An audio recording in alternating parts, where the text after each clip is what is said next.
Welcome to the basic investing and trading psychology lesson.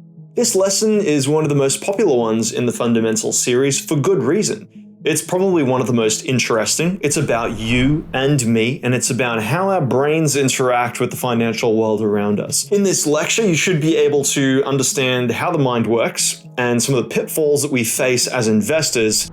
After all, our decision-making abilities are the very things that separate the profitable people from the unprofitable people. So understanding this stuff is very, very critical from a foundational standpoint. So let's get into it.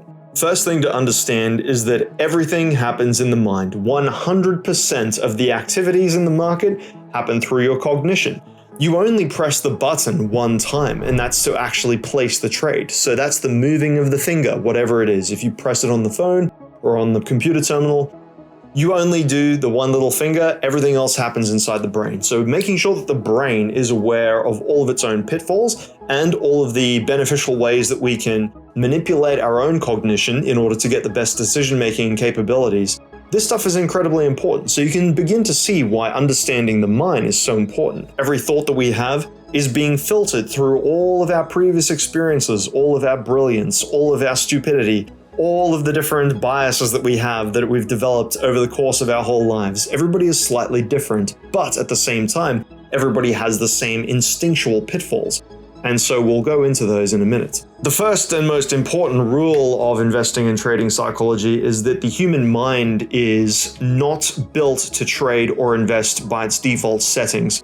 The human mind is actually meant to fail at this activity by default without training. The reason being is because the prefrontal cortex in the mind, the bit that's responsible for critical thinking, spends most of its time actually reverse rationalizing the emotions that are suggested to it by the amygdala, which is the center of emotions in the brain. If you've never been consciously aware of this process, or if this is your first time hearing this, then you're probably in the 99.9% of people who have actually spent their whole lives thinking that they're thinking, but they're actually rationalizing their emotions and their feelings to make it seem like they're in control of their life. This is nothing to be ashamed of. It's literally the way that humans are programmed. It's the way that we've evolved. It's the way that we've been selected throughout all of human history in order to make the best decisions possible for us in the real world that we face. However, reverse rationalizing decisions isn't a good way of making good, statistically valid probabilistic decisions when it comes to value creation in the market. For this reason, you'll find that everybody that tries to instinctually figure their way through the markets, actually they don't make any money at all because they're completely untrained and they're trying to approach the market using what they perceive to be logic from the rest of their lives, which has always worked, but it's a completely different activity in trading. So your brain needs to actually be in a completely new phase of thinking in order to survive in the markets. They don't think to completely change the way that their brain processes thoughts, which is actually why everybody fails at trading in the first place. To make matters worse, even when you're aware of this problem, under conditions of fear, uncertainty, doubt, fear, or greed, the brain actually prioritizes the processing of emotions rather than the processing of logic, which means that during the times where you need the most rationality, the brain generally is prioritizing something completely different, which makes it even harder for humans to focus in on the right decision to make, especially when times are at their worst or at their hardest. This is the reason why developing a sound strategy and a rules-based system is so critical for us as humans, because it actually affords us the ability to step back and not allow our emotions to affect our decisions. People think that they can do this with sheer willpower alone, but at the same time, they're just relying on the brain. Whereas if you rely on something that's completely external, such as a rule set, it actually affords you that disconnection, which allows you to become a better trader. So here you see the 5 cognitive dimensions of mental models. This is such a fantastic way of displaying all the different mental models that people use when it comes to investing. Now, down here at number 1, we have instinct. This is where most people believe they are, and you can see by this line that I've placed here on the screen. This is my approximation of the amount of people who actually are using each level of cognition in their investing and trading. So instinct, I believe most people approach the market from a level of instinct. This is hard-coded reactions and things like emotions and generally just things that don't even make any sense. Like they're just kind of guessing and doing random shit. This is most people when they join the market. They believe that the holy grail of investing and trading is just to be able to somehow derive the position of the market from magic. The next level up is faith, which is mostly made up stuff. This is the level at which people, they think that they know a little bit, or they've heard of some things, or maybe they're just blindly following like a single piece of news. This is still not much better than instinct, and even fewer people use this. This is where fantasies and realities mix together in a disgusting mix, and people generally make huge fucking mistakes here. So we want to always be trying to get as far up this ladder as possible. Now, preference, where ego runs the show. This, even fewer people use preference. Now, this is where you have lots of different information at your disposal, but instead of choosing to approach it from a rational and maybe balanced perspective, you're selecting one or two pieces of information that you believe to be the best, or maybe you have a certain emotional connection to them, and you're just using these bits of information. This also is not very useful for us, because if you have just one or two bits of information, you never know whether your selection of those bits of information was biased or not. Next level up, which is even fewer people, is logic, where people are actually deducing rationality and logical outcomes from the market, where they're trying to use genuine information or qualitative analysis to determine what is the best move to make in the market. This is very good, and this is where most people really aspire to get to in their trading. They aspire to be thinking with logic and rational thinking. This is the difference between number 4 and number 1 and 2.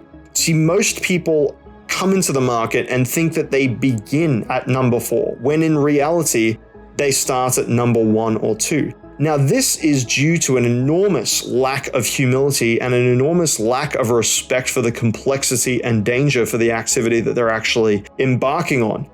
Number 4 is actually very difficult to get to. Number 4 is, the equivalent of a whole bunch of experience and a whole bunch of very good quality information that is at your disposal at all times. However, that is still not the best possible dimension of cognition that you can get to. Evidence base. Empirical evidence and a tested model, a tested simple, maybe something that is rules-based. That is the superior level of cognition that you should be striving towards in trading or in investing. My approximation down here would say that very, very few people, if anybody at all, makes it into the top echelons of the cognitive dimensions of investing and trading in this respect. To the best of my ability, I have always tried to be up in the top right-hand corner along with evidence. However, we can always afford to do better. Sometimes maybe I think that I'm in number 5 when in reality I'm in number 4. But we always are trying to get to the best possible position in this chart. So after looking at this chart, you can see how important it is to be humble and to approach the market from the right standpoint. We always begin thinking that we know it all. Typical, and we always want to be getting up into the top right-hand corner in the upper echelon of thinkers. We want to be using the best parts of our brains in order to approach the market. Failure to do this is going to leave you bloodied and in a mess in the gutter. You're not going to know what happened because you were never making any logical decisions to start with. So it's very, very important to us to get to a stage of empirical evidence. This chart here, the Wall Street cheat sheet, is a cult classic. This one is different to the previous slide on cognition. This is something completely different. We'll go through it step by step because this is a fun one, and generally it's quite accurate as well. If you see these effects moving through the market, then generally you kind of know where in the market cycle you're at. Human psychology is a great way of understanding where the market is so that you can make the best possible move, but only if you know how to counter trade it. So in the Wall Street cheat sheet, you can see that we start out generally in a bear market at disbelief. We will move into the hope phase eventually, but only after people are not even believing that it's possible. They'll move into hope and they'll go, oh man, maybe it's actually happening after a long period of death and destruction. And then it'll keep going up, it'll keep going up. Oh my God, the rally is real. It's optimism and their enthusiasm starts to increase. Belief, time to get fully invested. Thrill, I will buy more on margin. I've got to tell everybody to buy. Euphoria, I'm a genius. We're all going to be rich. complacency, we need to just cool off for the next rally. Now, this is the point where everybody gets fucked over. This is the point where everybody thinks we're going to go for the next leg up and we'll go even higher than the previous one. This is where everybody gets trapped. And then as we go down, people are starting to draw trend lines down across here over to the anxiety phase, and they go, why am I getting margin calls? This dip is taking longer than expected. Maybe it'll bounce off this imaginary trend line that I have going up through here. And then it'll go down to denial. My investments are with great companies. Surely they'll come back. Panic. Shit. Everyone is selling. I need to get out. Capitulation. I'm getting 100% out of the markets. I can't afford to lose more. At this point, people are absolutely distraught. They are suffering and everybody's just obscenely upset. Anger. Who shorted the market? Why did the government allow this to happen? This is the part where people go out with their pitchforks and their torches and they go hunting for people. Right into the extended bear market and into the depression. My retirement money is lost. How can we pay for all this new stuff? I am an idiot. And after everybody is flushed out and all hope is lost and everybody has finally got themselves removed from the market, then the accumulation begins from people with very long time horizons. People with very deep pockets come in to collect up a bargain, and we move into disbelief yet again. And the market cycles between the points of maximum financial opportunity to maximum financial risk over and over and over again. Over many different cycles, we have this same recycled fear and greed, and it happens over and over and over again to infinity. A fascinating point to remember about the markets when we go through these different emotional cycles is that these cycles can actually operate over all different time horizons. So whether we're talking about many months to years where we have a full cycle, or whether we're talking about maybe hours or maybe days, and it's a very short time horizon, pump and dump. These different effects can happen over all different time horizons. So if you're a short-term trader, you're going to be feeling these same emotions over very short periods of time, whereas long-term investors are going to be feeling these emotions over the course of years. Knowing that this is the way the human mind works and that this is a good way of calibrating our expectations, we can often see this in the market and we can use this to our advantage. And this is where a lot of different sentiment-based indicators come from. That's more complex, and that's the discussion on how we actually use this effect to make more money.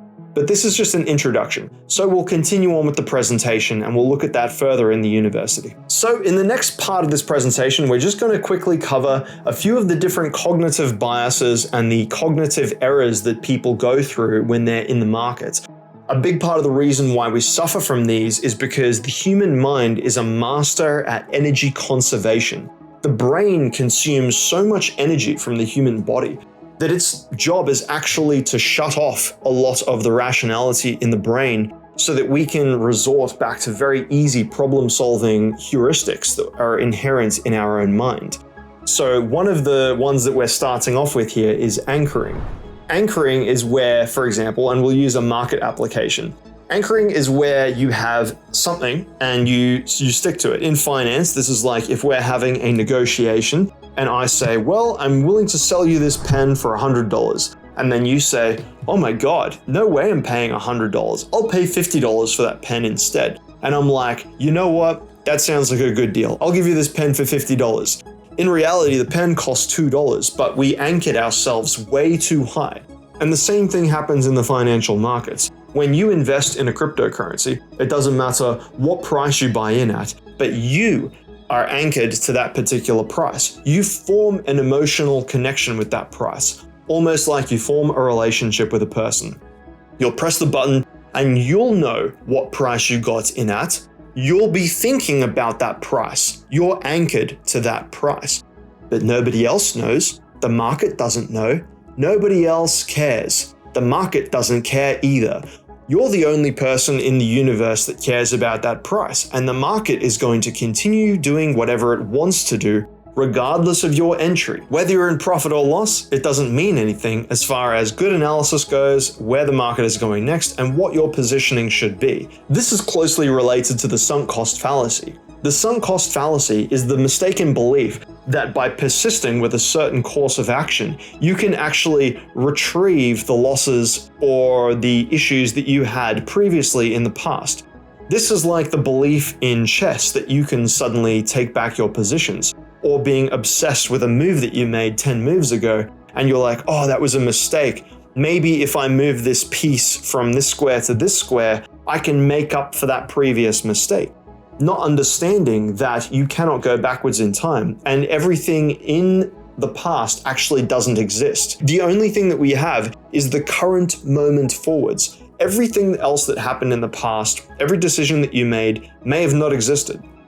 Certainly, we use the past as educational material. We use the past data, we use past understandings in order to inform us, but not in the sense that we go and try and use our decisions forwards to make up, to compensate for previous decisions. That is the sunk cost fallacy, and it's related to anchoring, like I mentioned. Prospect theory, loss aversion, and the disposition effect explain the effect where people actually require twice as many gains to compensate for 1 unit of loss. For example, if I took away $10 from you, and then I gave that same $10 back, you would actually still feel like you were in a deficit because of the emotional damage that I caused to you.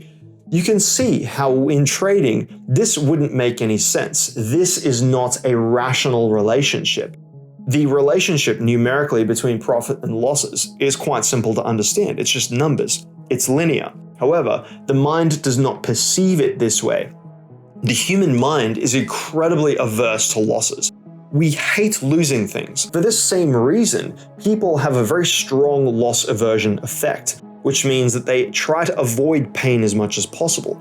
You can see now that if we are in trading and we are in investing and we're taking our positions, this means that we're not making an equally rational decision when our positions are in profit to an equally rational decision when our positions are in a loss. These will not be under the same cognitive frameworks. You'll actually be operating under different cognitive frameworks for both of these.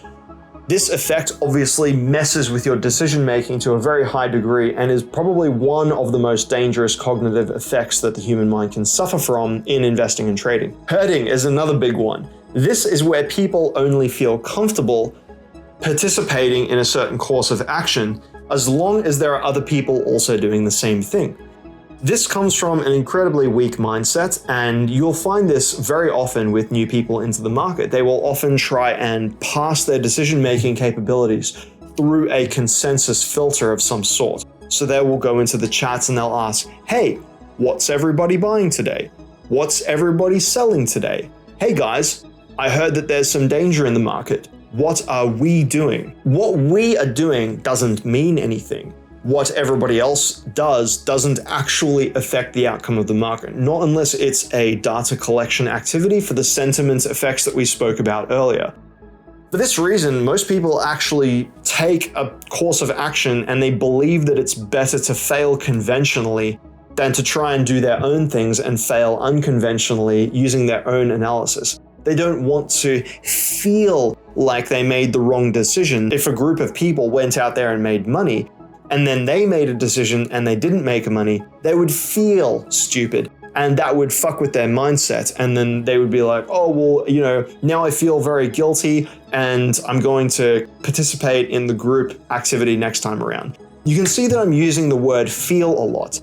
This is a common effect. People feel feelings in the market and they try and attach this to groups to make themselves feel better. Feelings are not useful. People will use their emotions for all different types of things in the market. Recency bias. Recency bias is the effect where people will take a certain piece of information that has happened only in the very short period of time that they've been investing, and they put disproportional amounts of weight on that. A certain favorite indicator that they've just discovered triggers, and it gives them a really good entry or a really good exit in a certain coin, or it gives them a right call, but throughout history, it's been questionable. They will then place all of their trust and respect in this one particular indicator, despite knowing historically that it's not that accurate. However, their recency bias is compelling them to trust this thing far beyond what they should rationally be trusting it, because of its track history. This same thing happens all the time as well. It's like if the market moves down in a certain way, people expect it to do that same thing again. People often call these effects fractals. You won't see me teaching fractals in this university because I do not believe in them. I think that it's just fucking something that people made up in their minds. It's essentially recency bias put onto the charts for everybody to see. Confirmation bias. Confirmation bias is where you come into the market with a certain perspective and you go out there and you cherry pick certain information in order to confirm your views. You can see how this is pure insanity. The idea of approaching investing and approaching the market is not to have a bias. The point is to approach it neutrally and then let the evidence tell you what to do. Confirmation bias is one of the most deadly things in the whole world. Sure, you can form a bias if it's through maybe another system. Maybe you can have two database systems and you can have a very long-term system and a very short-term system. So if the very long-term system gives you a long bias, then you go and apply that to the short-term system. Therefore, when the short-term system tells you to buy, you're more inclined to listen to it than when it sells to sell. Vice versa. So this is where confirmation bias within a systematic and rules-based method can be beneficial. Confirmation bias in a psychological manner, where you are forming an expectation just from derived fantasies or egos or faith. Any of these things, they're going to damage you in the long run. Mental accounting. Mental accounting is where people put different amounts of money into different psychological buckets, regardless of whether or not these things are the same value. For example, this is a great example. Your grandma gives you $100 and in your bank account, you have $100. That $100 that your grandma gave you now suddenly in your mind is worth more than the $100 that you had already saved up in your bank account from doing chores around the house, if you're a kid, for example. Therefore, you're going to treat this $100 differently to the $100 over here. But that's not correct, is it? Because dollars, by definition, are fungible, which means that they can be combined together and you can't tell the difference between them. They both have an equal amount of utility and they can be used for the same things. It's only within your psychology that you believe that these $100 are somehow different to each other. This can get scaled up to infinity. You have different sub-accounts in your portfolio and you have $100,000 over here and $100,000 over here, but somehow you believe that this amount of money needs to be safer than this amount of money over here because there's a delineation between the two accounts. None of these things should be put into their own buckets. It is your entire net worth that needs to be viewed as one big coherent mass. All of the value, all of the wealth is its own thing. It's all together as long as everything is liquid and it can be all utilized for the same purposes and it's not being locked away behind a magical key. It's all the same thing. There is no such thing as one group of money being more important than a different group of money, okay? It needs to come from the very highest levels, top down, understanding that portfolio construction comes from a point of entire net worth. So in conclusion, you can see that the human mind is absolutely riddled with cognitive biases and heuristical errors, and we have only just scratched the surface. There are hundreds and hundreds of different cognitive biases. These are faulty decision-making pathways in the human mind that have been bred into us through generations, through hundreds and thousands of generations. Our job is not to try and overcome these necessarily because they cannot be turned off. Our job is to understand they exist and to identify them when they arise in us so that we can do our best to try and avoid them. I do not believe to the best of my abilities that you can out-train these effects. However, you can always work around them. This is why rules-based systems are so important in trading and investing. If you look at the chart that I've posted on this screen right now, you can see that the effects of everybody buying low, selling high, and letting their emotions get the better of them is probably one of the most dangerous things in the market. Take a good look at that and have a bit of a laugh because holy shit, it's one of the most funny things I've ever seen and it's super true as well. So remember, hope is not a strategy. Emotions are not a strategy. What you feel is a completely and utterly irrelevant piece of information. The only thing that matters in the market is logic and empirical evidence. If you'd like to explore further education on this subject, We have our Advanced Philosophical Principles lecture in the investing lessons, the Psychology Masterclass, and if you want to read a book on the subject, Daniel Kahneman's Thinking Fast and Slow, I believe, is the best book on the subject, absolutely. So, in summary, do not hope the market goes up. Do not hope the market doesn't go down. Do not hope it goes in any direction, up or down, side to side. Do not hope. Do not use feelings. Feel nothing. Remember, your feelings are an utterly useless piece of information, and you should never be using your feelings in order to make decisions in the market. Super important to remember this, and absolutely use your systems and your rules to avoid any of these negative effects. And with that being said, thank you for listening. I'll see you in the next one.